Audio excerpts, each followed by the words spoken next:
So, here I am, practicing this tricky pose. I must not fall over. Rosie, straighten your back. Hang in there. You've got this. That's Bradley, my yoga instructor. Can you see that?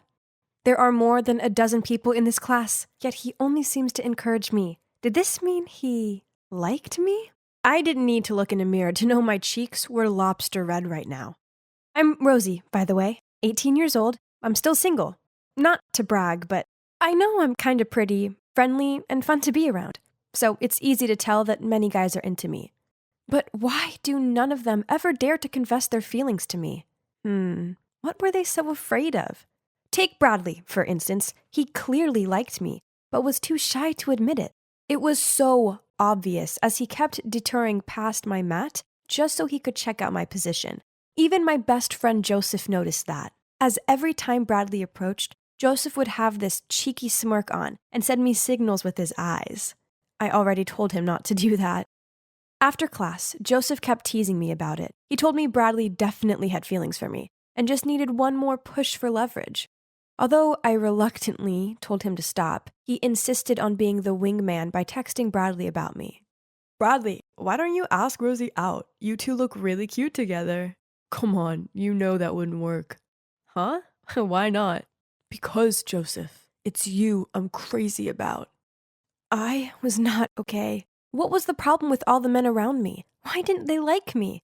I couldn't go on like this. I must have a boyfriend, and I was dead serious about it. So after researching online, I found a dating coach to save me from my tragic single situation. So Martin, my coach, is super handsome, has a six-pack, and his business is a big hit.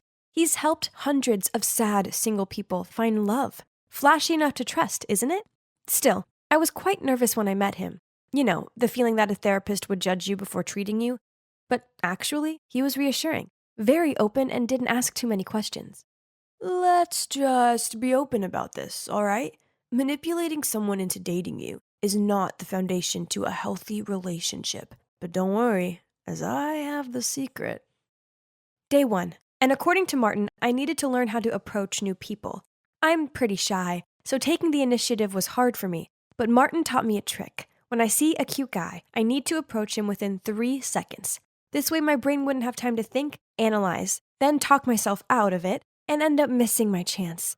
Okay, a hot guy was there staring at his phone. I must not overthink. 1, 2, 3, go. Hi! Hi? So I just saw you and I think you're really hot. I'm here to say hi. Thanks for thinking my boyfriend's hot, but he's taken. I panicked, then rushed back to Martin and spluttered out, I can't. Hey, that was a success. You're just training your mind and body to take action. Go ahead. No way. Should we move to the next step? And this was the next step. I just needed to start a conversation in this place where everyone was in a mood to have a chat. It's simple, Rosie. Put yourself in a talkative mood. Go over to them and give them a compliment. But make sure it's genuine, else it won't count, okay? Got it. I spotted a man sitting alone, so I walked over to him. Hey, I like your ring. OMG. Was that a wedding ring? Don't worry. I'm single. And is it that hard to think of something to compliment me on? And, you are smarter than you look. And yep, he left. Oh, what kind of compliment was that? Martin sat in a corner and watched me go from guy to guy and stutter out a string of terrible compliments. You did great, Rosie. Don't be discouraged. Now, when you actually see someone you like, you'll be more natural. Martin said that body language is a crucial part of keeping the conversation going. So, the plan was to practice this at Joseph's birthday party. This time Martin couldn't be there in person, but we still stayed in touch via my Bluetooth earphone so he could guide me. The mission today was to initiate physical contact with someone and make them feel close to me. Anyone who knows me knows that I am not good with these things. So I kept giving them this weird slap on the back. Hey, I heard an ouch. Are you hitting them? I said just a light tap. I don't think I can do this. I'm too shy. And now guys are giving me weird looks. Martin said this time I should make the boys take the initiative, and then things would come more naturally. Okay, I'll give it one last try. This boy I like, Nathan, is over by the pool. But He's in a group. Nothing to worry about. You'll make him come to you. Now listen and follow. I walked over to the bar and made sure I was in Nathan's eyesight, sat as naturally as possible, made eye contact with him, and smiled. Oh, Martin, this is stupid. He doesn't even know me. Just wait. OMG. He's waving at me. Should I come now? No. Wave him over. Okay. You should take responsibility for this, Martin. I waved Nathan over. Then, to my surprise, he got up and started walking toward me. OMG, help, what should I do? Give a no-tooth smile. Then say, I just want to say hi. What? That was all? But he was coming closer and I had no choice. I just want to say hi. And I want to have your phone number, cutie. I couldn't believe it. That was a real success. We texted the whole night. We got on so well. He was clearly flirting with me. This is crazy. But then 2 weeks passed by and I didn't hear from him at all. I kept on looking at my phone, expecting Nathan to call, but he never did. So I immediately rang my coach for help. Ready for the bad news? So, that means he doesn't like you. A busy man like Napoleon could still write thousands of romantic love letters to his Josephine. If he was into you, he'd always find a way. And I also think he doesn't seem like a good type to date. What? Nathan is such a sweet guy. Maybe he's just super busy? But then Christmas came and I couldn't wait any longer. I mustered up the courage to ask Nathan out. But guess what? He invited me to his house to enjoy Christmas with his family instead. Oh, wow.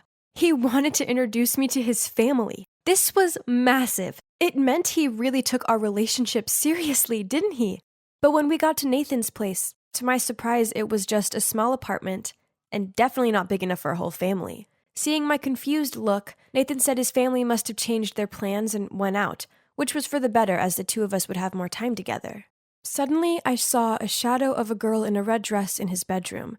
Then Nathan immediately pulled me away and said, that's my maid. How annoying. So, do you want to go to the hotel so we can have more time alone? Really? Did he think I was born yesterday? I refused immediately, and Nathan began to change his attitude. Okay, but I can't drive you home. I have something urgent. But don't worry, I'll take you to the nearby bus stop.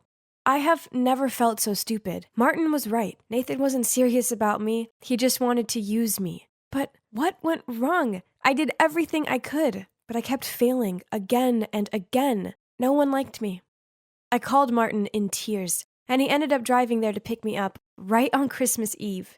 I felt like the most tragic person ever.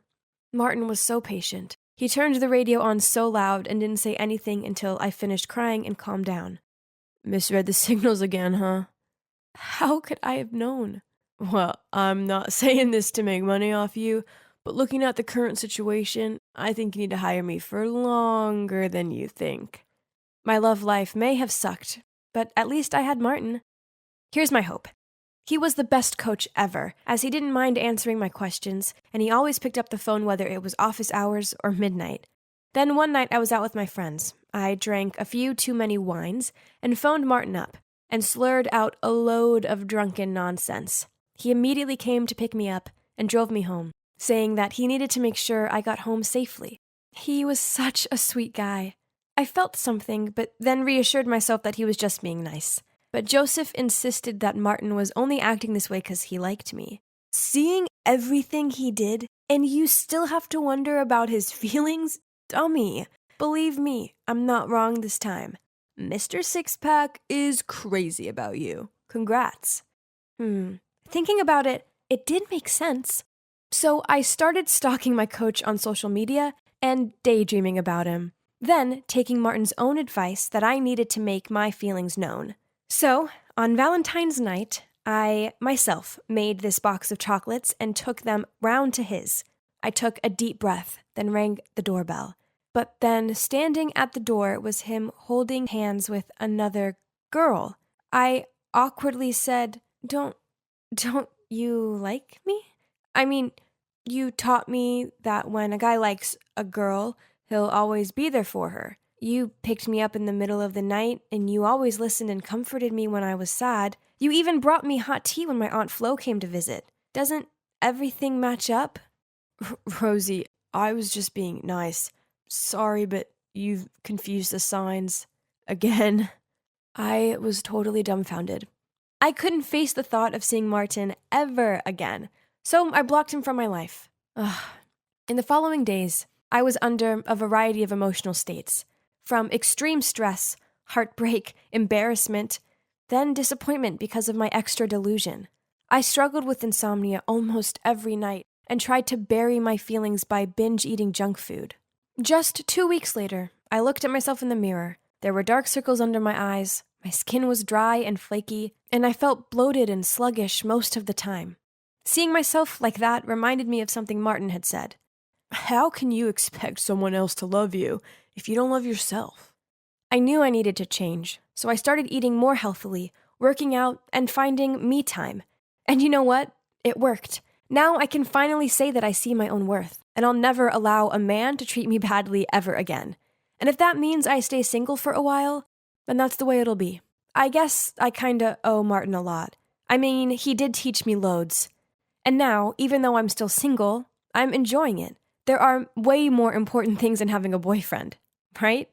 But wait, was this barista winking at me? OMG, there's a post-it with his number on my coffee cup. What should I do? Hey, dating a coffee guy is risky business. Why, coach? Imagine one day your relationship turns bad and you desire a cup of coffee to ease your heart out, but you also have to see him here. Awkward, huh? Indeed, a pro. But so why are you making this awkward convo? Rosie, I may be a love coach, but even I get it wrong sometimes. When it comes to my heart, all theories are nonsense. Please, you show me how to love naturally. Well, as you can see, I'm dating my dating coach. But now, our love doesn't apply to any cliches. Instead, we just do us, and we're both happier than ever. If you're in a dating slump, then don't worry. Just let love happen when it happens, and follow. Hi guys, I'm Alex. I'm a 24-year-old guy who's married to my high school sweetheart Ariel. Even though we haven't had kids yet, Ariel stays at home and I go to work. Sounds blissful, right? Wrong. You see, my once cute and loving wife is now a total grumpy control freak. Don't get me wrong, I still love her very much, but, well, who am I kidding? I'm just the henpecked husband who never dares to oppose her. No longer am I a free man. Instead, she insisted I follow her rules, and I swear she makes most of them up as she goes along. No going out with friends. No overnight trips away, even if they're work-related. Dinner is not allowed outside unless I take her with me. No talking to work colleagues on social media. I'm not even allowed to fall asleep first, else she wakes me up by yelling at me. If I dare to break those rules, then I have to face the consequences, and trust me, they weren't worth thinking about. For instance, I once stayed a little late at work, so the next day she made me moldy sandwiches. I didn't notice until I'd taken a big bite out of it. Ugh, gross. Another time I visited my parents after work without her, so she turned my white shirts pink. I had to go to work resembling the Pink Panther. And every day I come home from work to her endless complaints. She could moan on about the most ridiculous things, such as the puddle outside of our house meant she couldn't go for a walk, as she didn't want to ruin her shoes. And she'd accidentally drunk normal coffee instead of decaf, and now she had a headache, and it went on and on. Also, she's a real stalker. Yep, it seems all she does all day is spy on our neighbors. Did you know that the neighbor to the right of us walks around his yard in his wife's pink fluffy dressing gown and slippers? And the neighbor opposite sings Christmas tunes to her dog. Ugh, who cares? But if I dare yawn or show any sort of disinterest, she yells at me. So I feigned interest by saying things like, "Oh, is that so? Oh, right. Please go on." The nagging didn't stop when I was at work either, as she constantly texted me telling me to come home early to fix the light bulb, faucet, or whatever else she'd managed to break. Geez, why were there so many broken things lately? Why was she deliberately ruining them so that I would rush home after work to fix them? No, that couldn't be possible, right? One time during work, she messaged me saying the washing machine was leaking everywhere and asked me to call a mechanic. I didn't understand why she couldn't call one herself, as I was at work. Anyway, I forgot to do it, so she called my work number and demanded I go home immediately. The problem was that my work colleague answered the phone. The poor lad actually had to hold the phone away from him as she was shrieking so loudly. "You broke it, so come home and fix it immediately." I grabbed the phone off my colleague and replied, "Huh? How is it my fault?" She replied, "Duh. Because you wear 3 outfits in a day and I only wear 1, so you broke it, not me, so come and fix it." Yeah.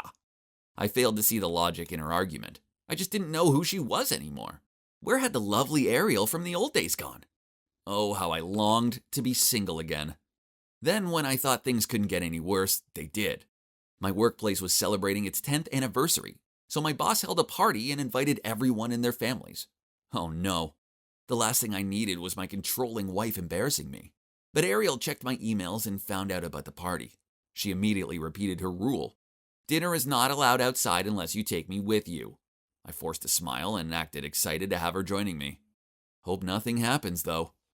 We'd been at the party all of 5 minutes, and I was politely smiling at my female colleague, when Ariel turned red with anger, then spilled her wine over this woman's dress, said, "Oops," then walked off.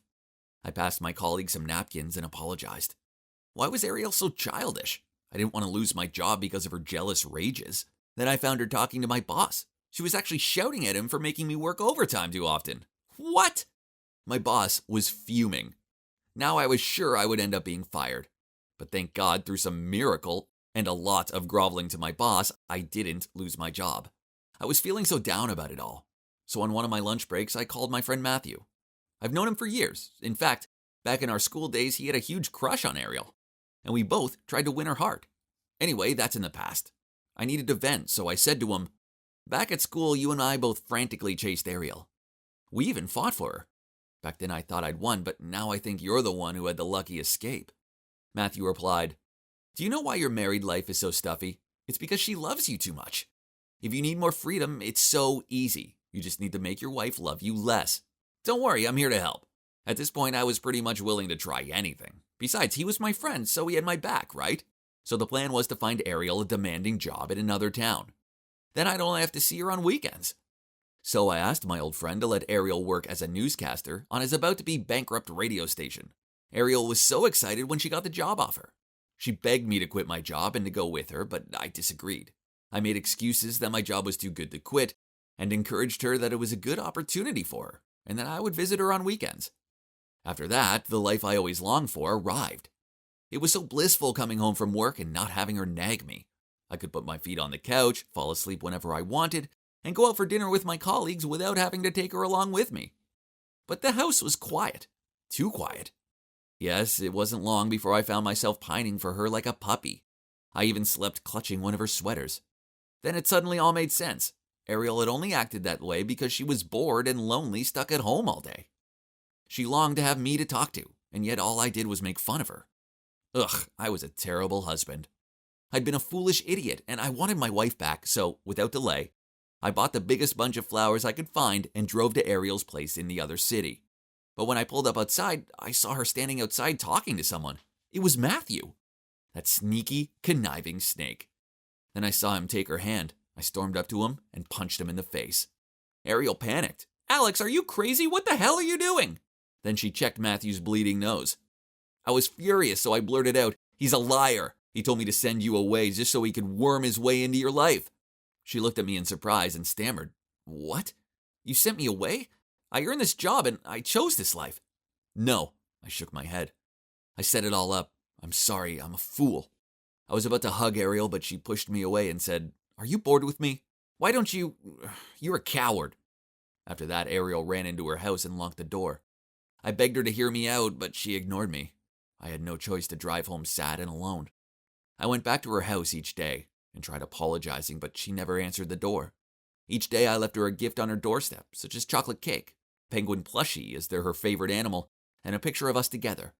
She took the gifts, but she still wouldn't answer the door. But then one night when I was waiting in front of her house, I saw her running towards me. Could it be that she'd forgiven me and was coming to embrace me? Nah. A bandit was chasing after her and was trying to grab her handbag.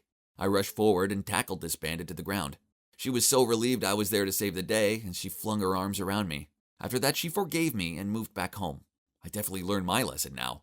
I should always appreciate the happiness I have, instead of taking it for granted. But I guess I will still have to live on the edge for the rest of my life. Afraid that someday Ariel will find out the big secret I'm keeping. Yeah, I'm the one who hired that bandit. Surprise! Those secrets will have to come to me to the grave. Or Ariel will bury me 6 feet under by herself. I don't know anymore. Wish me luck, guys. Hi, Jared here. I just had a narrow escape from death, as my friend had tried to cut my abdomen open and take things in my belly. You can see that I'm still alive to tell you this story, but honestly, it took time for me to feel all there again. I'm not sure if I'm introverted or extroverted. I love making friends, but I do it much better through social media. As you can see, I was scrolling my newsfeed and drop likes instead of hanging out on the weekend. That was when a post on my favorite travel page caught my eyes. Some girl raised her point of how stupid and reckless people were, thinking they were cool and somehow better than others to go backpacking solo, and added that they better save money and be more responsible by experiencing package tours. Oh yeah? She's a package tour seller or what? I immediately jumped to comment, which I would never do in real life, telling how short-sighted, childish, cowardliness, and poor she was. Of course, my words hit likes. Then a guy even sent me a friend request and started chatting with me about his same feelings, and right away we hit it off.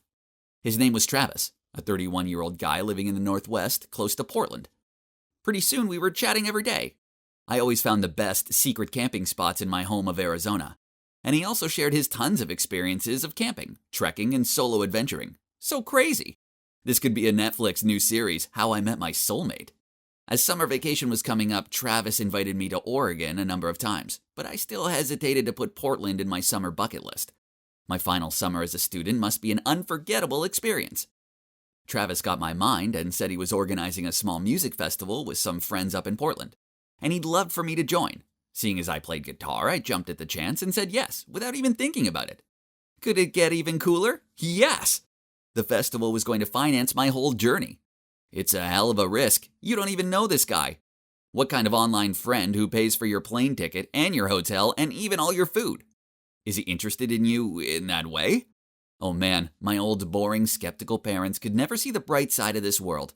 I'm 17, and I was absolutely not that dumb. When I was walking out of the Portland airport terminal, I could recognize Travis right away.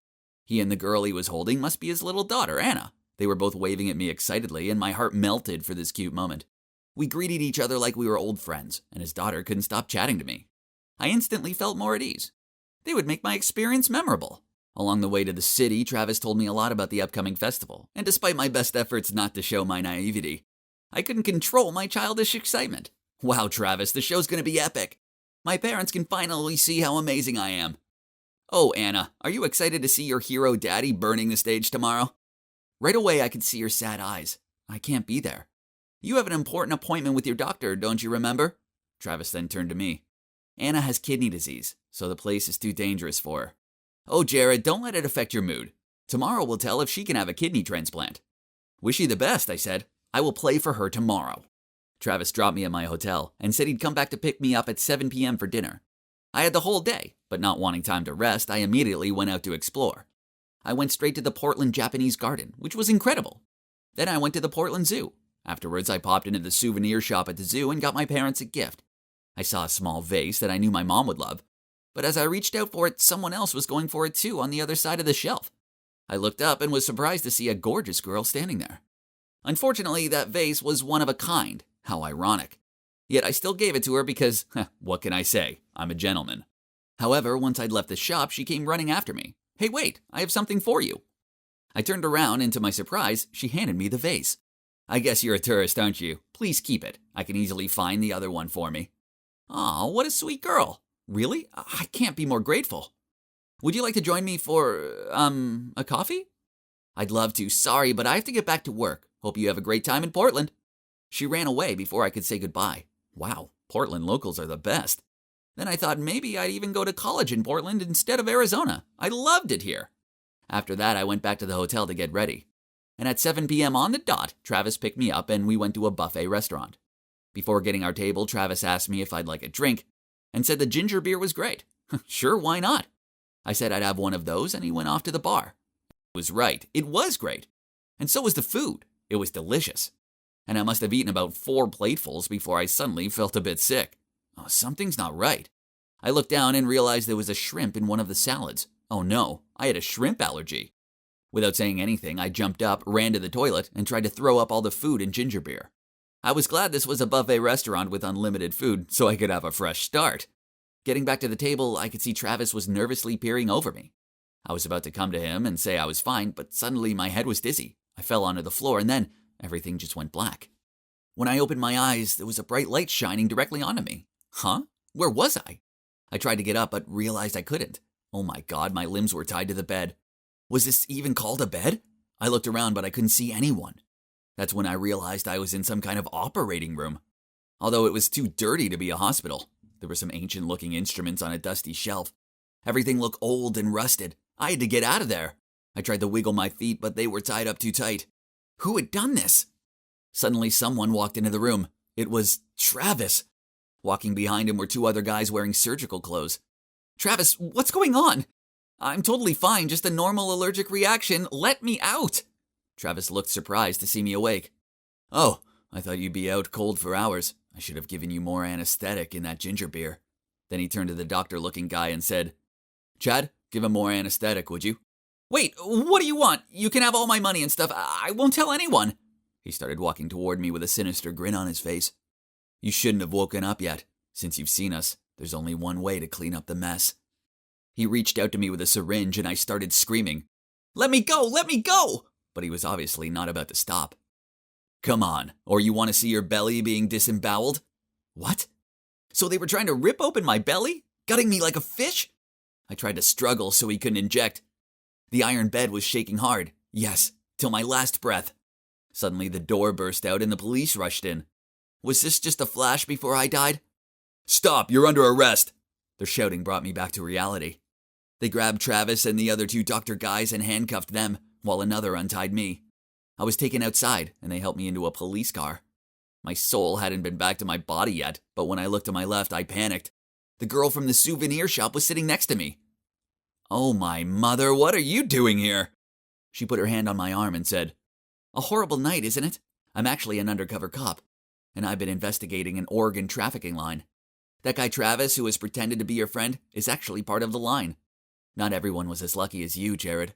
So many teenagers has been set up. Then she told me what happened. Turns out she followed Travis and was surprised to see him picking me up and went to the restaurant. She followed Travis when he went to the bar and saw him drop something into my drink. That's when I saw you'd fainted. Everyone gathered around, but Travis said you were just drunk and took you away. I followed him and called the police, she said. Oh no, what the hell was I stuck in? This is insane. I could have lost my kidneys or something. I'd even have died. Yes, we might not have made it without your own strong effort to lengthen the time. But how come you didn't feel the effects of the anesthetic? She asked. I thought back and realized. And oh, I had to laugh. It was the shrimp who saved me. I made myself throw up and vomited most of the anesthetic. If it hadn't been for the shrimp, who knows what might have happened. I don't even want to think about it. What a close shave. Not in a million years did I ever think I'd get mixed up in something dangerous like this. This time I will let my skeptical mom and dad say, I told you 1,000,000 times. We have to be careful, especially when it comes to our kidneys. Maybe package tours aren't so bad after all, right? Nina, why are you just my cousin and not my mommy? Claudia peered up at me with curious eyes. I knew where this had come from, as the topic of the week at kindergarten was family. Claudia's innocent words made me squirm with guilt. Was I a bad person? I'd been asking myself this daily for the last 4 years. Yep, the little girl next to me wasn't my daughter. I stole her from her real dad and have been raising her single-handedly ever since. It all started with my Uncle Oliver, who is a successful businessman and a super loving person. I owe a lot to him and to my grandma, as they're the ones who raised me after my parents died in a car crash when I was just a little girl. My uncle had been doing a great job filling up the missing father figure in my life. But he also wanted a biological child of his own, which was quite a tricky problem to an asexual man like him. One evening, I just got in from hanging out with my friends when I saw him sitting at the kitchen table, his head in his hands. I asked, Uncle, what's up? He looked at me with swollen red eyes, sighed, then said, Nina, it's silly, really. It's just my birthday is next month, and I don't have the one thing I want the most in the world. I pulled him into a hug and comforted him. I knew he's still longing for a kid, and I wanted to help him. So, together, we looked into the surrogacy process. My uncle was so excited, and he did all the paperwork to buy a donor egg. Now all he needed was a surrogate mother. So he went through his local surrogacy agency, and they presented him with 5 potential surrogate profiles. I swear he must have reread each of them about 100 times. But he eventually chose one, a woman called Kathy. On paper, Kathy sounded perfect. She was a 31-year-old who already had a healthy little boy called Robbie. A contract was drawn up. All Kathy's medical care would be paid for, and she'd also receive a pretty large sum of money. Then, when the baby was 1 week old, my uncle would raise them alone. This all sounds perfect, huh? Well, it soon took a turn for the worst. Once Kathy fell pregnant, Uncle Oliver wanted to be around her more so he could bond with the baby. One time I walked into the lounge to classical music playing, and my uncle pressing his head to Kathy's belly to see if the baby could hear the music. Soon coming home to find Kathy there became the norm for me. At first I didn't mind as she was always really sweet to me, and we even had small talks from time to time. But then, one morning when I was heading downstairs to go to work, I spotted her standing in the yard helping my grandma water the flowers. I was about to walk over to greet them, then I heard her say, "Oliver is such a lovely man, but he's so busy. I worry he'll find it all a bit too much juggling a newborn and work." Then Grandma said, "Don't worry, sweetie, as he'll have Nina and me around to help." But Nina is so young, and she has her own life to lead. She's always out at a party or with some boy, and you can't be expected to take care for a baby, not at your age. I just don't want a stranger caring for my baby, not when I could help out. What? Her sweet as sugar behavior was all an act, wasn't it? How dare she try and manipulate my lovely grandma? A few days later, I went down to dinner to see Kathy sitting there. She smiled at me and asked me about my day. I wasn't buying her overly nice act, but I went along with it anyway. At one point, she suddenly took her phone out, then her smile turned into a frown. "Oh, no. Robbie has a fever. I better go to him." She immediately pulled back her chair and stood up. You know how it is. Only a mother's love can make a little one feel better. Then she left. Kathy's poisonous words had definitely got to Grandma, as she showed concern for Robbie and let out a gentle smile as her eyes followed Kathy's steps. And that was only the beginning. Kathy's game playing continued as a few days later, she showed up on our doorstep in tears. Then she came out with some story about how the venue for Robbie's birthday party had canceled and they refused to refund her. Like clockwork, my uncle told her she could have the party at ours and that he'd cover the costs. On the day of the party, I saw Kathy pass my uncle all of the receipts for the bouncy castle, magician, catering, etc. She gently pat her tummy and grinned. "You'll be such a wonderful father. You know, we could always have another one after this. For free, of course." Then, later on, I saw her whispering something to Robbie. Then the next minute, he ran over to my uncle. He hugged his legs and said, "Thank you for the party, Daddy." Then Kathy hurried over to him, ruffled his hair, and said, "Oh, honey, he's not your daddy, but it'd be nice, wouldn't it, to all live here together with the baby?" Enough was enough, so that night I confronted my uncle and Grandma about it. I don't have a good feeling about Kathy. I think she's trying to break the contract. My uncle sighed, then said, "I know." Then Grandma added, "Kathy's right, though. Oliver can't do this alone. You're too young and I'm too old. So it makes sense for Kathy to stick around and help. Still better than having some random stranger around, right?" "I can help out," I raised my voice. "Rather me than her. I don't trust her." Grandma shook her head. "But she's the mother. She's carrying the baby. Their bond is undeniable. I know what it's like to lose people I love. Kathy will break this baby's heart. I'm sure of it. She's only out for herself." My face turned red as I raised my voice. My uncle remained silent. Then he just sighed and walked out of the room. I ran after him and pulled him back. "Uncle, you made your choice right from the beginning. Why change it now?" He replied with his eyes glued to the ground. "Your grandma has a point." "What?" My voice was up to high pitch. "Stop letting that witch Kathy manipulate you." He shook his head, then walked away. Oh my God. They were being controlled like puppets. This needed to stop. So I decided to confront Kathy about it. My chance arrived the next day. She was helping to cook dinner, so I said to her, I know what you're up to. You just want an easy life without any money worries. That's why you're manipulating them. But you can't fool me. She stopped chopping the carrots, then looked at me. Is that so? The thing is, Nina, I always get what I want. She gave me an evil smirk. Then she slammed the knife into the carrot with such ferocity that I flinched. It was official. Kathy was crazy, but I didn't have any proof. So basically, there was absolutely nothing I could do about it. As expected, the craziness continued into the next day. I went to Grandma's room and saw her looking flustered as she searched through her bedside drawer. I, again, couldn't find my pills, and that they kept on showing up in strange places. She seemed really worried that she was losing her mind. Later on, when we were all eating dinner, Kathy went to the fridge, and surprise, surprise, guess what she found there? Yep, Grandma's pills. Obviously, Kathy had put them there. Then she walked over to Grandma, rubbed her shoulder, concernedly said, I should have taken care of you more. We should have you checked by the doctor as soon as possible. Age can be so cruel on the mind, and you don't want to be forgettable around the baby. After that, Grandma seemed totally convinced that she was too old to take care for a baby, even after the doctor told her she was fine. Furthermore, she was adamant that Kathy should move in to help out. Ugh, what a snake Kathy was. A month later, the baby was born. A girl. My uncle named her Claudia, after my mom. We all cried happy tears and welcomed her into our family.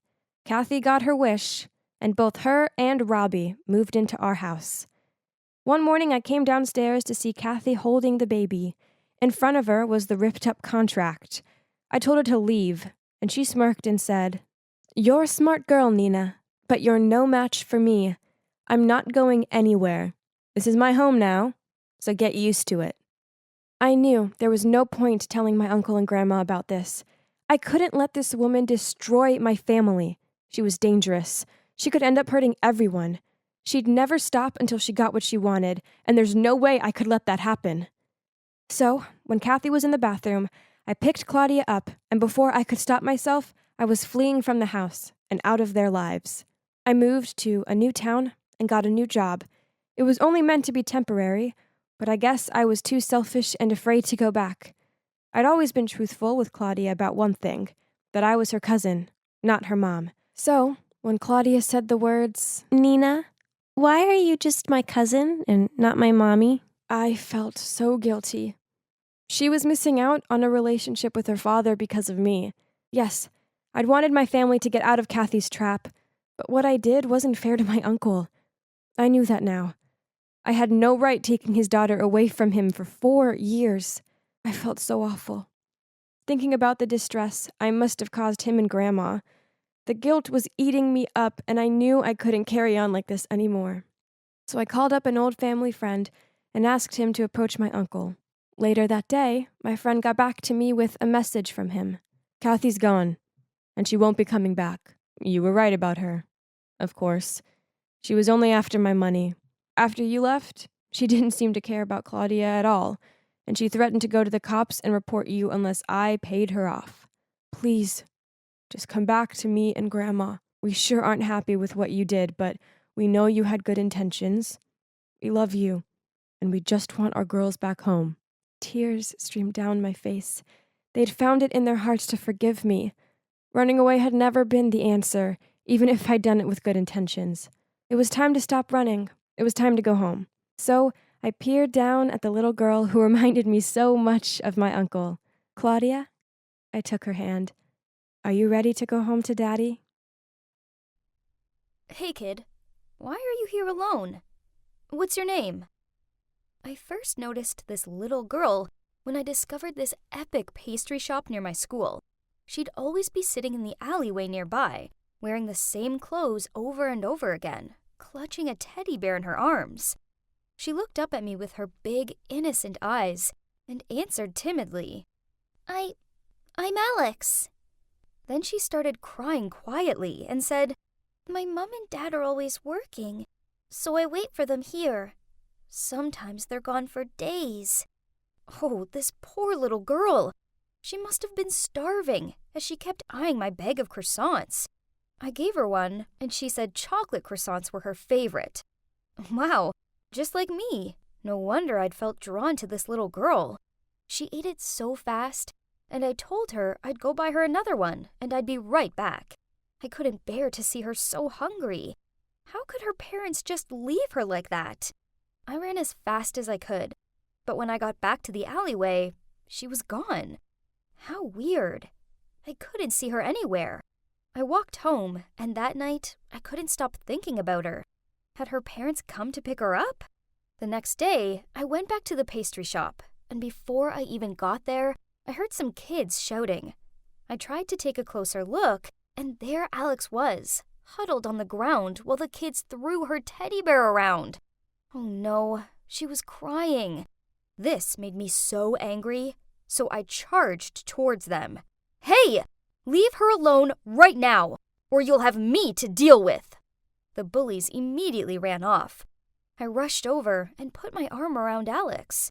She wiped tears from her eyes and said, "Thank you. Other than my teddy, you're the only one who wants to be my friend." I swear the lump in my throat couldn't get any bigger. Then I asked her what happened. She told me how she skipped school because she was bullied for wearing old, smelly clothes. Even the teachers were mean to her, she said. Oh gosh, my heart. I couldn't bear this, so I held out my hand. Alex, I can't leave you out here like this. I've always wanted a little sister. So what do you say? I promise I'll protect you. Alex squeezed my hand, which I took as a yes, and then we got up and she asked if she could show me something. It was a playground that she used to go to, and as soon as I saw it, I felt something well up inside me. It looked so familiar.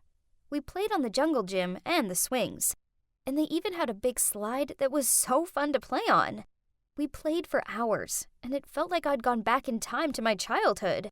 Well, if only I could actually remember my childhood. As far as I know, when I was just 8 years old, I had a big accident.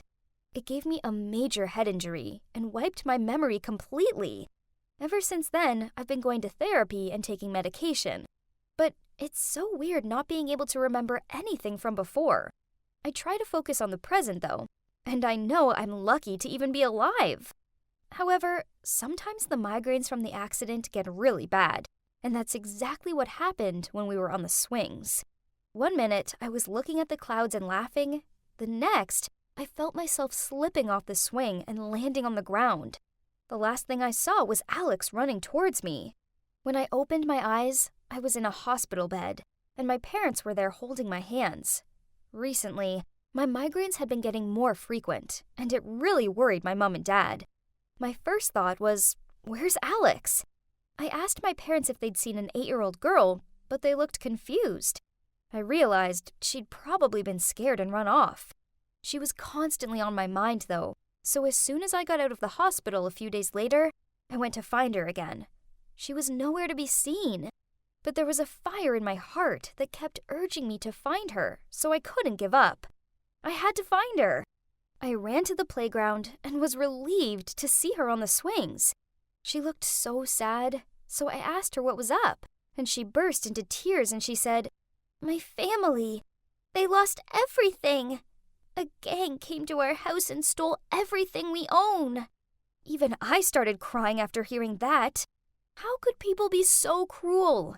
She then told me she hadn't eaten for days, as her parents now had no money to buy her food. Luckily, I had just bought some chocolate croissants, and she gobbled them both. Meanwhile, my mind was cluttered with thoughts of helping Alex. My savings were barely enough to support her, but maybe my parents could help? They donated to a church in town, so I'm sure they'd be happy to help Alex.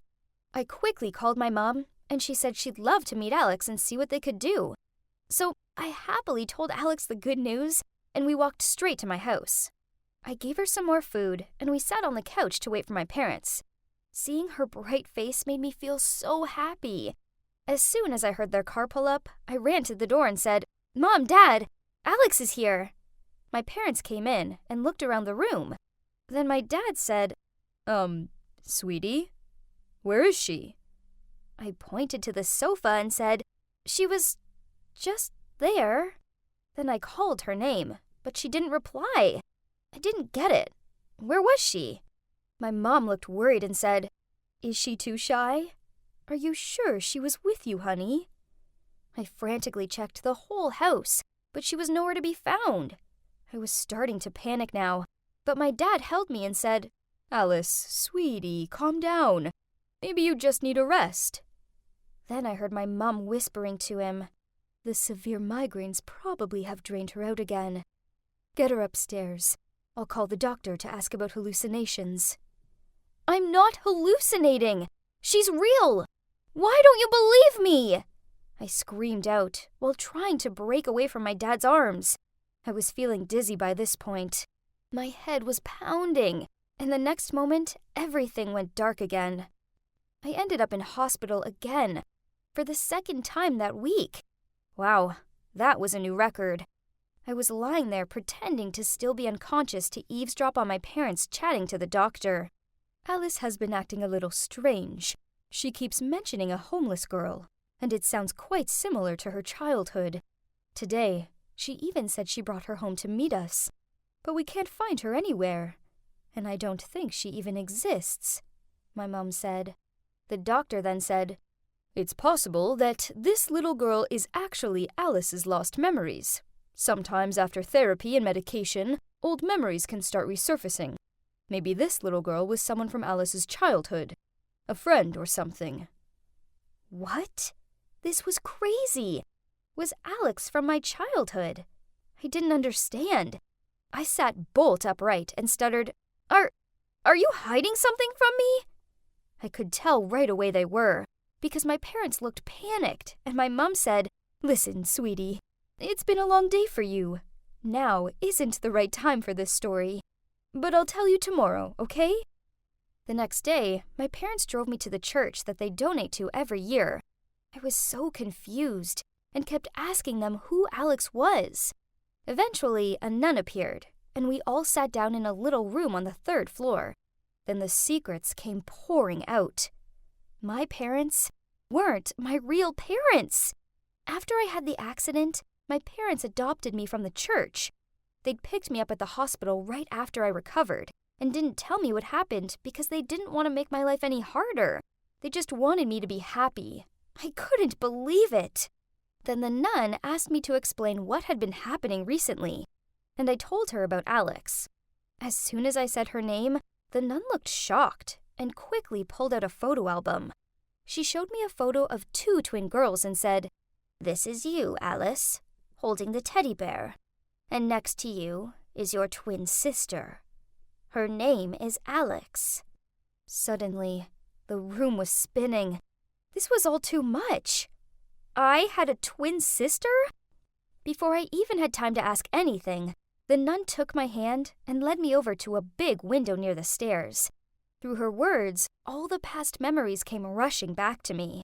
My biological parents had brought me and Alex to the church because they couldn't afford to raise us. No families wanted to adopt both of us, so the nun told us we would be separated.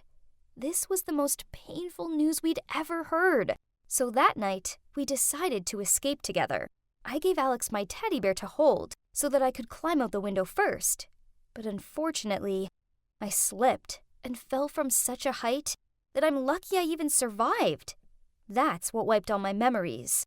I stared at the window as the nun told me all of this. This was insane! How many secrets had been hidden from me all this time? So, where is Alex now? I asked, tears rolling down my cheeks. Turns out, Alex had been adopted by another family, but the nuns had lost contact with her because the family had moved overseas. I felt like I couldn't breathe. I had to see my sister. But how could I find her without any information? I started to search social media like crazy, but nothing came up. I wouldn't give up hope, though. I updated my journey finding Alex every day on a personal blog. Not one night I went to sleep without thinking about her and wondering how she was doing. Fortunately, people on the internet actually showed a lot of interest and support for my story. It got passed around, but so far, there still wasn't any hint about Alex. even the illusion of baby Alex wouldn't show up anymore, ever since the day I heard the truth. But I knew in my bones that we would find our way back to each other again somehow. And then, one morning, I woke up from a strange dream with another migraine, so I decided to take a walk and get some fresh air and drop by the pastry shop for breakfast. I glanced over to the alley as usual, and I saw myself pacing around with a teddy bear in hand, looking kind of lost. Sounds like I'd lost the plot, right? Well, I hadn't, because it actually was Alex. We were frozen for like a whole minute when our eyes met. Then, without a single word being said, we just ran into each other's arms in tears. So, long story short, Alex had moved to France since 10, and ever since then, she'd also been trying to find me. Thanks to a post on Twitter, she realized I was still here, and so she applied for a scholarship to America so she could find me. And, well, there she was, standing right in front of me. Words can't express how unreal it still was to look at her every time. Oh, don't worry. Everyone, including my parents, have confirmed she's an actual person, not another product of my imagination. Thank God. I can't believe the crazy roller coaster ride that my life has been on for the past months. From that moment on, we were inseparable. And now we're planning on moving in together. The only thing left for us to do is to find our biological parents. Alex remembers them clearly, so she's been filling me in on the first 8 years of our life together. Wish us luck! Hi, everyone. Have you ever had someone get revenge on you? It's not fun, right? Well, this is my story about revenge, but with a twist. You won't believe who my prankster turned out to be. Oh, let me introduce myself. I'm Audrey, and I'm 24. To say I've had an unhappy life would be an understatement. Firstly, my dad ditched my mom for another woman. And not long after that, my mom passed away from a serious illness. Basically, my entire life fell apart in a matter of months, and I was still too young at that time. It was tough growing up, and I always think that my life could never turn the page again. But on one fine day, someone popped into my life and changed everything. His name was Jim, and he was 7 years older than me, and he seriously turned my life around. He lived in another city, but he often came to my city on business trips. We fell for each other quickly. That happiness didn't last long, though. One day I was working in the clothes store when a girl around the same age as me came in. She wanted my help to choose some dress, but she was pretty rude to me, and I kept catching her staring at me with evil eyes. Who was she? And why was she treating me like that? Finally, after about 2 hours, she made up her mind and picked up only a tie that she wanted to buy for her husband instead. I was relieved to get rid of her, but shocked when I saw the name on her credit card, Jim Stewart. Her husband had the exact same name as my boyfriend. What a coincidence. She must have caught me staring at the card because she suddenly said, "Yes, Jim is my husband. Now stay away from him." What? Her husband? My Jim. Before I even had a chance to react, she turned to everyone in the store and said, "This girl is a gold digger, and she's trying to break up my marriage." I was shocked. I tried to explain that it wasn't true, but she wouldn't listen to me. She just stormed out, and I was left standing there hearing people whispering about me. It was the most humiliating moment of my life. I immediately ran to the staff room and called Jim. I was really hoping it had all been a big misunderstanding, but I could tell from Jim's tone that it was the truth. He told me he'd lied to me, and that he actually lived in the same city. He just made up the business trip stuff so he wouldn't have to see me often. Then he said, "Audrey, I honestly love you. I'm serious about us." Hang on, was he for real? It was ridiculous. I was disgusted by him. How could he treat me like that? I hung up and felt horrified. It brought back horrible memories of the woman who stole my dad away from my mom. I didn't want to be that woman. The next day, I moved out of the house Jim had rented for me. I didn't want to be associated with that loser anymore. But life works in mysterious ways. The day I moved into my new house, I saw Jim's wife, and you won't believe it. It seemed that she just moved in next door too. Was this some kind of joke? As soon as she saw me, she smirked and said, "Wow, what a coincidence. Hello, neighbor. I'm Linda." Seeing her unpacking her stuff all by herself, I couldn't help but wonder where Jim was. But then I thought maybe Linda had ended things with him and had moved here alone. I hope so anyways. I'd hate to have Jim as a neighbor. So that's when my new life began. And it has been crazy ever since. From that first week of living there, Linda started pranking me. It all began with her throwing trash into my yard. I even caught her doing it, and she just grinned and said, "Oops, my hand slipped." Then she walked away laughing. It made me furious. And that was just the beginning. One weekend, a delivery guy rocked up on my porch with 10 extra large pizzas. I tried to explain I hadn't ordered them, and that's when Linda appeared at my door and said, "Oh, thanks for ordering me dinner, Audrey. I'm starving." Then she grabbed 5 of the pizzas and ran to her house, leaving me there with a bill of $100. Jeez, it was so annoying, and I had no option but to pay. Linda was too much. Seriously. As much as her pranks drove me up the wall, I also felt sorry for her. I knew what it was like to have someone you love stolen away from you. She must have hated me so much for ruining her marriage, even though it hadn't been my fault. I decided to just put up with her pranks. She'd get over it eventually, and it's not like they were harming me, right? Well, one night I heard the doorbell. I wasn't expecting anyone and was surprised to see a young guy standing there with a poster that said, "I agree to be your boyfriend. Come out with me." I was totally puzzled and told him he had the wrong house, but then he showed me the address on the other side. It was my address. What on earth? I told him I wasn't interested, but he tried to grab my hand and said, "Come on, girl, don't be shy." I told him if he didn't leave me alone, I'd call the police. So luckily he ran away. Needless to ask, I knew for sure that was Linda's joke. But this time she had taken it too far. I decided to go over and have a word with her once and for all. As I was walking to her house, I saw someone familiar on the other side of the road. I couldn't believe it. It was my dad? So many years had passed, and he'd completely changed, but there was no doubt it was him. I suddenly blurted out, "Dad?" But I didn't know what to do next.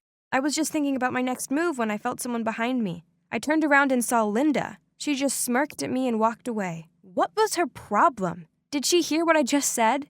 I was so shocked at seeing my dad, I ran back into my house. I hated him for what he'd done to my mom. But he was still my dad, and I wanted to know if he was okay and what he was doing here. I barely slept that night as I couldn't stop thinking about my dad. The next morning, I was sitting by the window when he appeared again. This time, he was with Linda, and she was holding his arm. What was she doing with my dad? Why were they so close? Later that day, I saw him again, and this time, he and Linda were hugging. OMG, were they dating? Maybe Linda had heard me call him dad, and now she was flirting with him to truly get revenge on me. This was too much. The thought of Linda as a stepmom made me want to puke. I waited and waited, but he was inside her house and there was no sign of him leaving. Eventually he left, and as soon as he was in his car, I ran over to her house. I was shaking as I knocked on the door, and as Linda opened it, I said, "You are way too much. Can you just stop with the revenge already?" Linda looked confused and said, "What the heck are you talking about?" Linda still didn't seem to get it, and I was about to explain when I heard footsteps.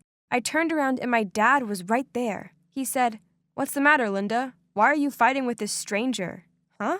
Stranger? Didn't he recognize me? Then Linda butted in and said, "It's okay, Dad. We're just having a misunderstanding here." What? Dad? Is he your dad? Really?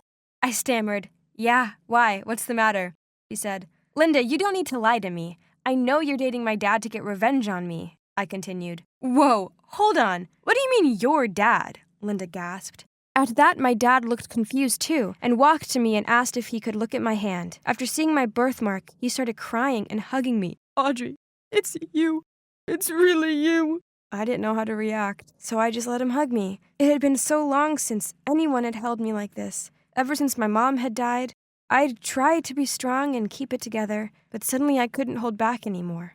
I burst into tears in his arms. We stood like that for a long time, and eventually he took me into Linda's house and told me the story. It turned out, after he left me and my mom, he got tricked by that woman, and he was so ashamed, he decided to move to another city and start over. He was working hard on a construction site one day when he got injured, so he ended up in hospital. And that's when he met Linda. She'd been in a car accident and needed a blood transfusion urgently. She has a pretty rare blood type, but luckily my dad had the same type and he volunteered to give her a transfusion. After that, they became quite close, and seeing as Linda had lost both her parents in the car accident, my dad eventually adopted her. I couldn't believe it. My dad had been through so much, and this whole time, I thought he was off living his life with a rich woman. I felt so bad for him and decided to leave the past behind and forgive him. As for Linda, she was also left confused by this coincidence. So she left the room to process everything, while I and Dad took time to catch up on our lives. Later, Linda prepared dinner for us three, and before we digged in, she shyly grabbed my hand and said, "Audrey, I've been so awful to you. I'm sorry. I know you aren't the one responsible for my divorce, but I still felt upset, and that's why I played all those pranks. That was so childish, right? Please forgive me, sister." We laughed it off, then hugged each other to make peace. I couldn't believe it. After all these years of being lonely, suddenly I had a sister, and my dad was back. My life had finally turned a corner, and I almost laughed at the thought that it was all because of meeting Jim. At least one good thing had come out of that disastrous relationship. Hi guys, I'm Chrissy, and my high school life took a drastic turn thanks to my crazy, overprotective mom. You see, my parents divorced when I was a little kid. I stayed with my mom, but she worked for the criminal investigation department, which meant she was super busy, so the house chores remained undone, and we lived off takeaways. Trust me, having pizza and egg fried rice every night isn't as good as it sounds. My grandparents could see that my mom was struggling to juggle her work and home life commitments, so I went to stay with them. I didn't mind this, as Mom always visited me on weekends. Besides, Grandma's meals are delicious. But then, Mom switched departments. She went from chasing criminals to handling paperwork at the station. Due to these changes in circumstances, she had far more time on her hands, so I moved back in with her. It's only by living with her that I realized just how different she is to me. Talk about my opposite, as she's strong, fierce, and impulsive. Basically, she's like a man, while I'm a sweet girly girl who loves wearing pretty clothes and watching cute movies. You can imagine my horror when I invited my bestie, Sharon, over, and Mom was walking around the house in a skull print tank top, ripped jeans, and biker boots. She looked like she was going on a bike rally. Yeah, this was just her usual style, but I was expecting she would at least act normal for once when we had a guest around. It was so cringe. She was almost 40, not 15. Then, on my first day of high school, Mom insisted she take me there and pick me up, as she was worried there might be troublemakers on the bus. Yep, I know, this was ridiculous. I mean, how delicate does she think I am? But I didn't want to upset her, so I reluctantly agreed. School's out, and I was chatting with my friends while waiting for my mom to show up, when we suddenly heard the sound of a motorbike engine coming toward the school. Me and my friends got excited and whistled, as we thought a cute guy was passing by. But then they stopped near us and took off their helmet. I literally wanted to faint. It was my beloved mother. Oh, sweet Jesus! What on earth was she doing? My mom shouted with joy. "Hey, Chrissy, get on!" Then she held a spare helmet out to me. I swear it was like the whole school was outside watching us. How embarrassing! When we arrived home, I asked her where the bike had come from. She replied, "What? Oh, you mean Eleanor? I just bought her last week. The weather is so nice today, so I thought I would bring her along." Yes, you heard her right. My mom named the bike after Eleanor Roosevelt. Unbelievable! The embarrassment didn't end there. Oh no. One day, my teacher informed us that tomorrow after school was a parent-teacher conference. I couldn't have Mom turning up in a teenage rebel outfit, so I searched her closet for something mom-like. Nope. All my mom owned were t-shirts, ripped shorts, and crop tops. Ugh! So I went online and found this beautiful blue dress, then I told her to buy it. The next day after school, I waited for Mom in my form room. All the parents were already there, only my mom was missing. I was about to call her when suddenly somebody walked into the room. Oh my God! Someone, please knock me out right now. It was my mom, and you wouldn't believe what she was wearing. No, it wasn't the blue dress. Instead, it was this super skinny black leather dress, black sunglasses, 10-inch high heels, and a black choker necklace. She looked like she belonged in a vampire movie. Everyone was gawping at her. I think some of the dads were even drooling a bit. When I confronted her about it, she just shrugged and said, "Sweetie, this dress is much more my style than that mumsy blue one." Now this was officially my #1 most embarrassing moment ever. Thanks, Mom. Why couldn't she be like me? I mean, I was starting to think that I was the adult here, not her. the embarrassment didn't end there. Instead, she took it to a whole new level. My school was planning a camping trip, and I was so excited about it. Mom wanted to come along and supervise, but I firmly said no. She started saying, "But honey, you don't know how dangerous the woods are. What if you got bitten by a snake? Do you know how to handle that?" "I don't think so." What? She was just being ridiculous again. We argued for a while, but in the end, she agreed to let me go without her. The trip was so much fun, and some cute boys asked Sharon and me if we wanted to go for a swim in the lake. Of course, we said yes. I mean, look at them. They were so cute. Suddenly, I heard screaming. It was Sharon. She said someone was hiding in the bushes and watching us. That was so creepy. The cute boys said they'd go and check it out, but then this person jumped out of the bush and did a judo throw on them. Wait a minute. I know that move. Could it be? Oh no! It was my mom! What was she wearing? She was in full army gear. She even had binoculars. Jeez, Mom, what were you doing looking like a G.I. Joe? I couldn't hold my tears and I cried out, "Oh my God, why can't you leave me alone? You're ruining everything!" Then I ran back to the camp. She left after that, but I felt so embarrassed for the rest of the trip. When I returned home, my mom immediately said sorry to me and swore that something like that would never happen again. Okay, I could see in her eyes that she really meant it, so I would give her another chance.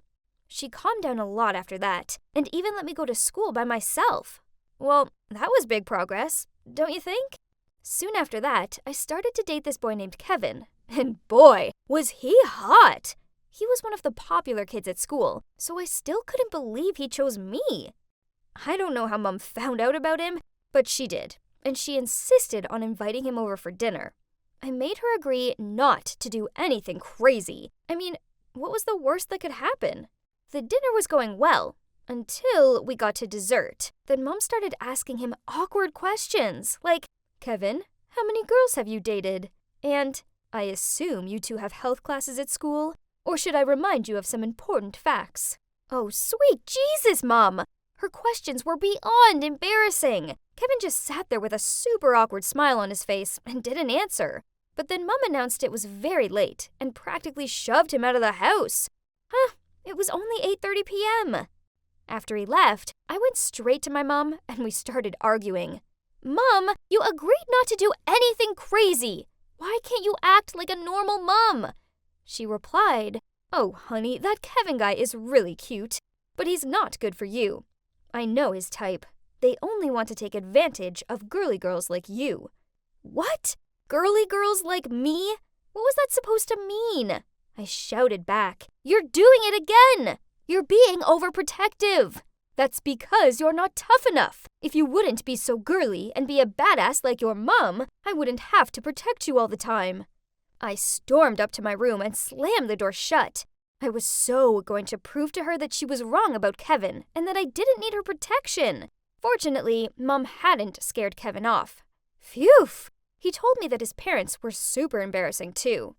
One evening, Kevin took me to this nice restaurant. There were candles, live music, and the food was delicious. It was so romantic. Then he touched my hand and leaned in closer. This was so exciting. I was about to have my first kiss. Suddenly, someone banged on the table nearby and ruined the moment. That's when I noticed they had a keychain on their bag that looked exactly like the one I'd made once at summer camp. I stood up and walked toward the table. A middle-aged lady with blonde hair and sunglasses was sitting there. I tried to look at her face, but it was like she was avoiding me. I took a closer look, and I couldn't believe it. I ripped the wig off her head, and yes, it was my beloved mother again! To be honest, I didn't want to argue with her anymore. Today was proof that she just couldn't change. So I just said in a calm voice, "I hate you, Mom. You're the worst mom ever." Then I grabbed Kevin's arm and ran out of there. Okay, maybe what I said was a bit harsh, but she just ruined what would have been my first kiss. I couldn't concentrate on our date after that, so I asked Kevin to take me home. But to my surprise, he drove me back to his place. Uh-oh, I knew what that meant. but I wasn't ready for any of that yet, so I told him I'd get an Uber. Suddenly, he grabbed my arm and tried to drag me into his house. I couldn't believe this was actually happening. Mom was so right about him. I was freaking out. But then suddenly, I remembered something important that she'd taught me, so I used her signature judo move on him.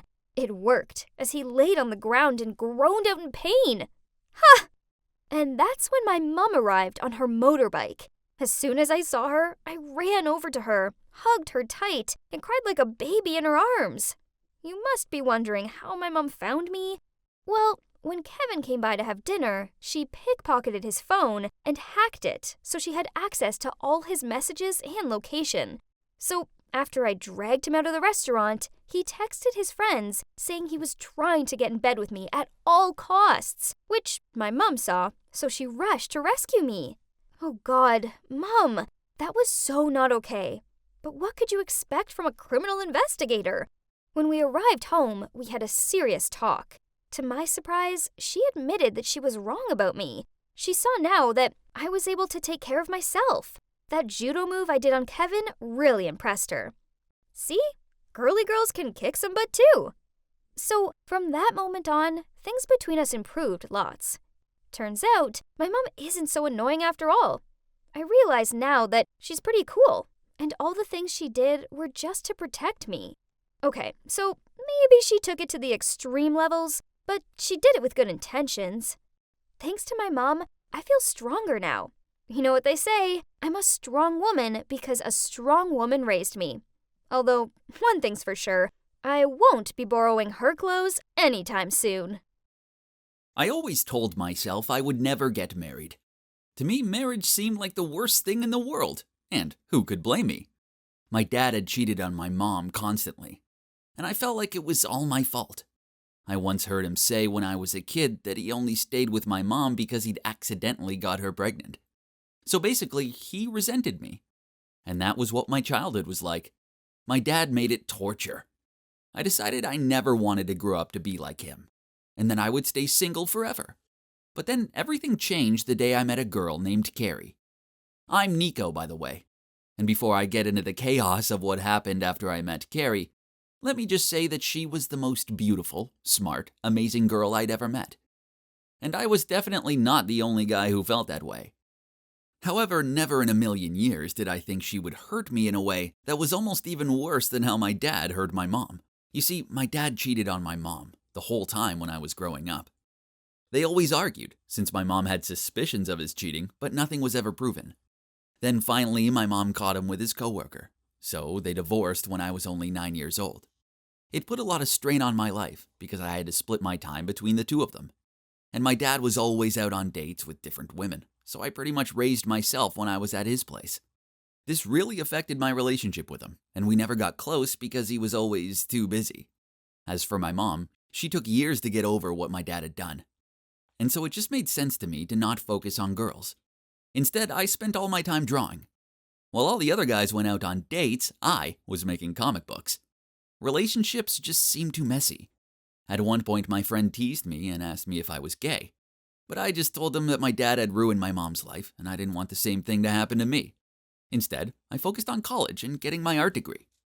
So, when I met Carrie, you can imagine how life-changing it was for me. I never expected to meet someone because I wasn't even looking for it. But it was love at first sight, and I couldn't stop myself. Little did I know how much that relationship would mess up my entire life, though, and in more ways than one. We met at a comic meet-and-greet event.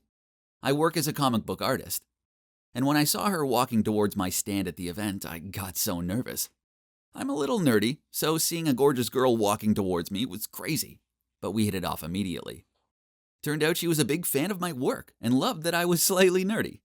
So that first evening, I went against my word that I'd never date and asked her out. She was so supportive of my comic books, and it was so encouraging for me. She didn't care that I wasn't super rich or famous. She just liked me for who I was. So within a month, I was in love with her. No one had ever supported me like that before. My dad had basically been absent my whole life, and my mom was still so depressed about stuff with my dad. Carrie was the first person to push me to really chase this dream. After 4 months, I decided to propose to her. For the first time, I understood why people got into relationships. I had never been so happy. If only it could have lasted. Our wedding day was interesting, let's just put it that way. Of course, Carrie looked so beautiful in her dress, and I must admit I scrubbed up pretty well too. But there was one thing I wished I could have changed about that day. For some reason, my dad was in the worst mood. Ever since I'd met Carrie, he'd been acting even colder towards me. And I figured he was just jealous, because all his relationships had been complete failures. Honestly, of all the days for him to act like this, my wedding day, it made me so angry. My whole life I'd put up with feeling like a burden to him. And now on my big day, he couldn't even crack a smile. I even overheard him saying something about how I didn't deserve a girl like Carrie. It made me sick that he couldn't just be happy for me. I asked Carrie to try and talk to him and get him to calm down a bit, so she did. She was so sweet and could comfort anyone. And my dad seemed to like her more than he liked me.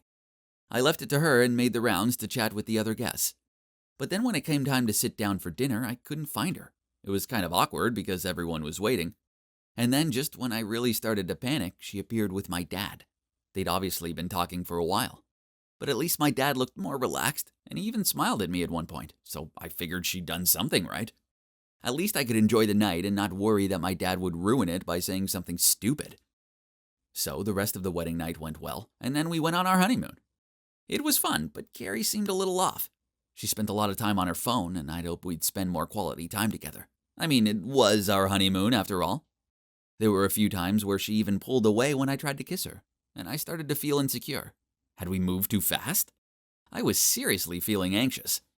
Anyway, we still had a nice holiday, and I tried not to overthink it. We got back from our honeymoon, and my dad came to visit a few days later. This was weird because he never visited me. In fact, he did his complete best to avoid me. But now that I was with Carrie, maybe he wanted to make up for lost time and make a good impression. Maybe Carrie would help my dad and I finally get close. But one day after he'd left, I found a bag with some revealing lingerie inside. I called him and asked him if he'd forgotten something, and then he just laughed and said, "Oh, it's for Carrie, and for you. You gotta keep that spark going, right, son?" I was shocked. What a weird gift to buy your daughter-in-law. It made me kind of uncomfortable. My dad clearly had no idea that this was inappropriate, though. It was so embarrassing. Anyway, Valentine's Day was coming up, and I decided to surprise Carrie. Recently, she'd been quite distant, and I figured I needed to do something super romantic to get her to notice me again. I decided to leave work early and surprise her with a rose petal bath. I even bought some nice candles, and I was thinking I'd cook her a delicious meal, too. But when I got home, my dad's car was in the driveway. That's weird, I thought. I wasn't expecting him, and when I went inside, I couldn't see him anywhere. "Dad?"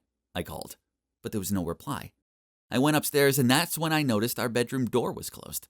I opened it, and my worst nightmare came true. My dad was in bed with my wife. And no, they weren't just hanging out talking, they were full-on French kissing. I thought I was going to collapse. My whole body started shaking, and Carrie suddenly jumped up. "Nico!" she screamed, covering her chest with the sheet. "What are you doing home so early?" I couldn't hold back the tears. I seriously couldn't believe that Carrie would do something like this to me, and with my dad. To make it worse, my dad started laughing. I felt like I was going to explode, so I went right over to him and punched him in the face and asked him to get out of my house. Carrie jumped in between us to stop me from hurting him, and this just made me even more upset. Why was she protecting him? Eventually, he managed to escape and left the house. Then I asked Carrie to pack up all her stuff and get the heck out too. I never wanted to see either of them again, and I screamed at Carrie as she left saying I'd be filing for divorce right away. Honestly, I never thought Carrie would cheat on me. It hadn't even crossed my mind. I felt so betrayed. As she left with her suitcases, I felt completely crushed. I had no idea where she'd go to live now, but it's not hard to guess. My life was over.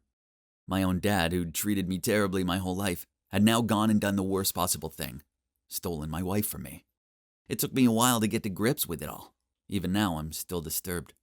And I think back to our wedding day, and I know that's when it all started. Carrie hadn't just cheered my dad up. She'd been seduced by him. No wonder they looked so weird that evening. The way my dad kept smiling, it all made sense now. It's been a year since the whole thing happened. And I haven't spoken to either of them since then, and I don't plan to. They both betrayed me, and they don't deserve a second of my time. I did check Carrie's social media once, and she's still with my dad. Posts all these photos of them together and calls him hubby, even though they aren't married. I talked to my uncle about it, and he said he saw my dad with another woman at the golf course one day, so I guess that's karma. Carrie cheated on me, and now she's getting cheated on. Well, that's her problem now. I think it's time for me to ignore them and to regain my faith. Hey, that guy over there just asked for your info, the bartender said, which made me turn and look around. Oh, he's gone. As you can see, I'm sitting at the bar of a 5-star resort. No, I'm not rich. Instead, I took out all my savings and decided to splurge them on enjoying every single last day left of my life. It all started months ago. I had this constant aching and exhaustion. I blamed work stress, but my symptoms grew worse. Eventually, I went to the doctor and sat there in stunned shock as I heard the words cancer and progressive. The next few weeks were a whirlwind of hospital appointments and treatments. I had chemo, and my lovely long hair fell out. I just felt tired and hopeless all of the time.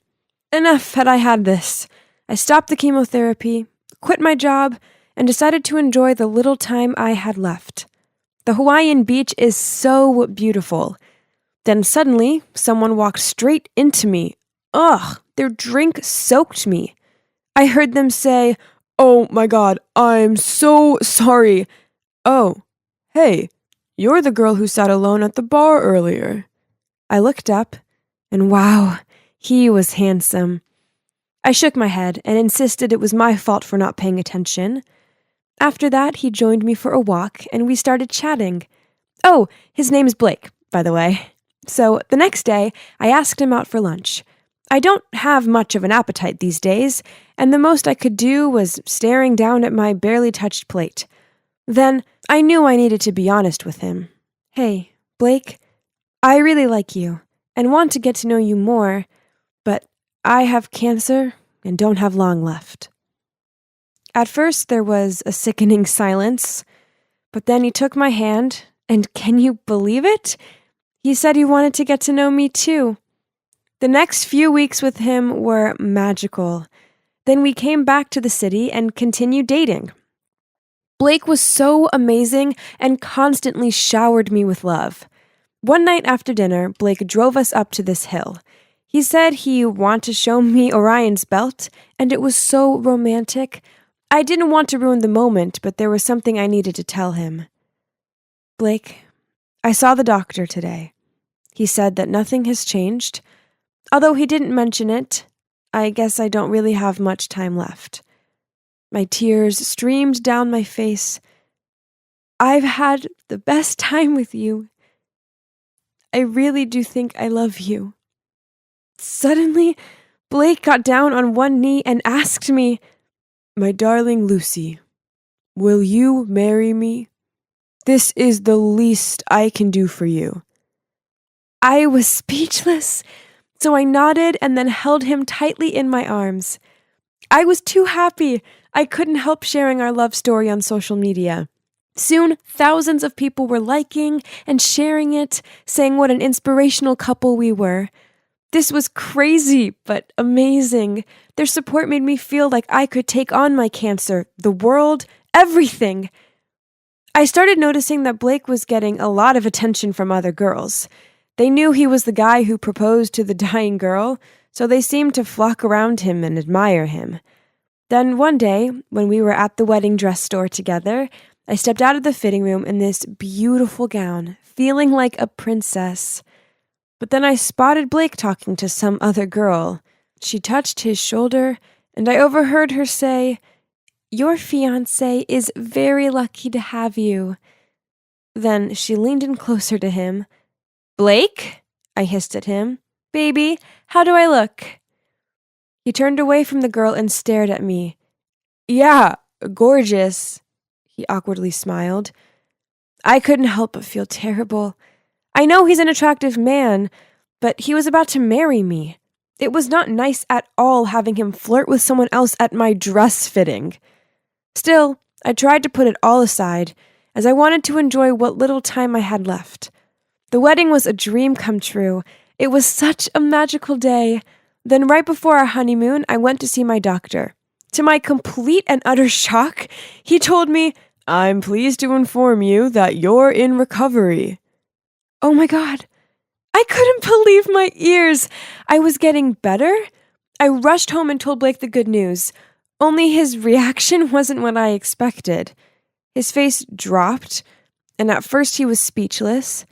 Then he stuttered, Congrats, honey. What did that even mean? Regardless of this, our honeymoon was marvelous. My appetite was back, and I was making the most of it. Yum! Food tastes so good. This didn't go unnoticed by Blake, and he tutted, Can you try chewing more gently? Whatever. I was intent on enjoying my food. When we arrived back home, I moved into his apartment. For God's sake, there were dirty plates and smelly socks everywhere. How could someone so meticulous about their looks live in such a state? I told myself that it was fine. I loved him, so I could learn to love his mess. Being alive felt so good. So admittedly, I may have overdone it on the snacks. Cake, meals out, and yeah, I'd gained some extra pounds, so household chores were a bit too much for me. Besides, why should I have to do them? It was his mess.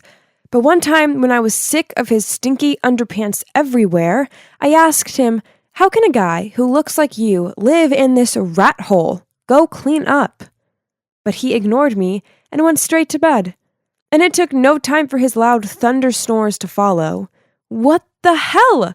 Where was the kind, charming man I married? Fed up, I tried my best to clean up the place a little bit. I was out of breath and sweating a lot. My head was super itchy, so I took off my wig and scratched my scalp. At that moment, I heard Blake screaming, and when I turned around, he was clutching his face in fear. Baby, what's wrong? I rushed to him. Oh, I got it. I laughed out. It was just too uncomfortable to wear this wig, so I took it off. That's all, but look, my hair is growing back again. Shaking, he stuttered. You were wearing a wig this whole time? You look terrifying. Well, yeah, I suppose jagged growing hair made me look quite creepy. Shouldn't you be happy for me? I mumbled and forced a smile, while trying to put the wig back on. Knowing that I was able to live life again was incredible. But living Blake with my moody, uncaring husband now, that wasn't so great. One evening, he came home from work in a foul mood and started shouting at me for not tidying up. I told him I shouldn't have to, as it wasn't my mess. He scowled at me. I single-handedly provide for the both of us. Come home to see you chilling on your huge backside, and you dare talk to me like that? You're the one who needs to get up and work, since you eat double the amount I do. His words hurt. So with teared-up eyes, I said to him, How dare you talk to me like that? Blake was about to say something, but he paused, then just sighed. Look, I'm sorry, babe. I know you're recovering. I sharply stared at him and said, I didn't do anything for dinner, so let's eat out. I was enjoying my rotary chicken. It was so good that I might have taken too big of a bite, and it lodged in my throat. Soon I was choking. I couldn't breathe. Afraid, I looked at Blake for help, but he was scrolling through his phone. Then to my disbelief, he walked off to the bathroom. I kept thudding the table to call for help. Luckily, a waiter rushed over and hit me real hard on the back, and I managed to spit the piece of chicken out. When Blake returned, I angrily asked, How the hell could you leave me like that? What are you talking about, baby? I saw you enjoying your food. Are you done? Let's go home. Ugh! He definitely knew I was choking. What a jerk. Everything I once thought and expected from him shattered. He was willing to let me choke to death over helping me. The problem was our love story was so famous now, and even though I knew Blake and I couldn't bear each other, the thought of us breaking up and being heckled by others made me feel so sick. I guess I was stuck with him forever. So we had to continue tolerating each other. Then one evening, while I was munching on potato chips and watching TV, my phone rang. It was a strange number. Hello? Are you Blake's wife? Blake's been in a car accident, and we really need you to come here. I froze for a few seconds.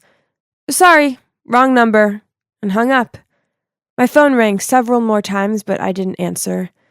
The guilt started to creep up on me, so I grabbed my bag and rushed to the hospital. The nurse told me to sign some papers so Blake could have his surgery. With a pen in hand, I hesitated. "Excuse me, where is the organ donating section?" I asked. "My husband is willing to donate if anything bad happens."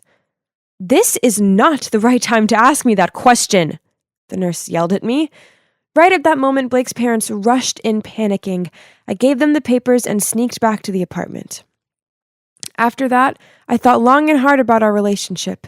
It had been so passionate at first, but I realized I didn't love him at all, and neither did he. All our decisions were made intensely quickly, based on the idea that I might die later. We were too stubborn to admit defeat and walk away, and now we were miserable. A few weeks later, Blake came home in a wheelchair, and we both sat in awkward silence.